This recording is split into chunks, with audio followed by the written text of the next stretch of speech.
សួស្តីទាំងអស់គ្នានៅក្នុងវីដេអូនេះគឺខ្ញុំមកបង្ហាញអំពី tip មួយនៅក្នុងការ envelope cache របស់កម្មវិធី eTap អញ្ចឹងជាឧទាហរណ៍យើងមានជា load cache បែបនេះមួយអញ្ចឹងនៅក្នុងការ envelope ឧទាហរណ៍នៃ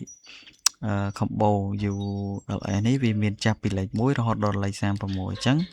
ក្នុងការ envelope ហ្នឹងគឺយើងចង់ដឹងថាតើ combo មួយណាដែលមានបន្ទុកធំជាងគេអញ្ចឹងណាអញ្ចឹងគេត្រូវការធ្វើការ envelope អញ្ចឹងជាធម្មតាបើធ្វើការ envelope យើងចុចកន្លែង add new combo យើងរើសកន្លែងនេះយើងរើសពាក្យថា envelope ហើយយើងអាចរើសពីលេខ1ហើយយើង add នីមួយយើងចុចជា manual យើងអាចរើសពីលេខ1លេខ2លេខ3អីជាដើមអញ្ចឹងចំពោះវិធីសាស្ត្រកន្លែងនេះខ្ញុំមានជារបៀបធ្វើមួយដើម្បីឲ្យធ្វើម្ដងបានរហូតដល់ពីលេខ1រហូតដល់36បានអញ្ចឹងកន្លែងនេះគ្នាយើងនៅពេលដែលបើកដំបូងអាចកែកន្លែងនេះសិនយើងអាច add ចំនួនcombo វាមាន36អញ្ចឹងកន្លែងនេះគ្នាយើង add ឲ្យ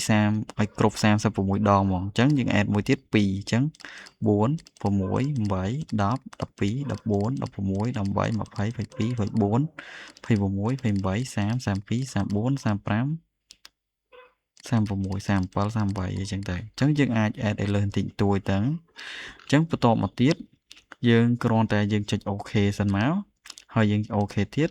យើងចូលទៅកែនៅក្នុង database វិញអញ្ចឹងមានន័យថាយើងចុចចូលកន្លែង edit យើងចុចចូលទៅក្នុង interactive database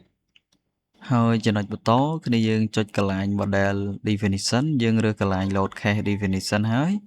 យើងរើសកន្លែង load combine ហើយយើងចុចតាមនឹងមកនេះចំណុចបន្តយើងចុច OK ហើយអ្វីដែលយើងបាន add មិញគឺវា load មកមិញណាអញ្ចឹងយើងគ្រាន់តែ copy ឈ្មោះនេះឲ្យវារត់តាមលំដាប់មកអញ្ចឹងយើងចុចចូលក្នុង Excel ហើយចំណុចបន្តយើងចុចចូលក្នុង Excel អញ្ចឹងយើងផាសឈ្មោះវាមួយហើយយើងអាចចាប់វាឲ្យបាន36ដងមកប៉ុណ្ណាអញ្ចឹងយើងគ្រាន់តែ copy វាហើយយើងយកវាមកផាសកន្លែងនេះមកអូខេអញ្ចឹងរបស់ដែលនៅសល់គ្នាយើងអាចលុបចោលបានអញ្ចឹង combo នេះយើងអាចលុបចោលបានអ្វីដែលយើងអត់ប្រើអញ្ចឹងវាមាន36ដងប៉ុណ្ណាហើយអ្វីដែលចិត្តធ្វើបន្តទៀតយើងចុច apply to model និងយើងចុចពាក្យថាដាំហើយយើងអាចបោះឆែកនៅក្នុង load combine របស់យើងវិញនេះយើងឆែកក្នុង combo មួយនេះវិញយើង modify យើងឃើញថាអ្វីដែលយើងកំណត់ពីលេខ1រហូតដល់លេខ36គឺធ្វើបានយើងអង្គុយចុចមួយក៏បានដែរគ្រាន់តែគីឡូវាអាចចាយពេលយូរបើសិនជាករណីដែលមាន combo load ច្រើនអញ្ចឹងចំពោះវីដេអូនេះគឺមានតែប៉ុណ្្នឹងទេសូមអរគុណច្រើន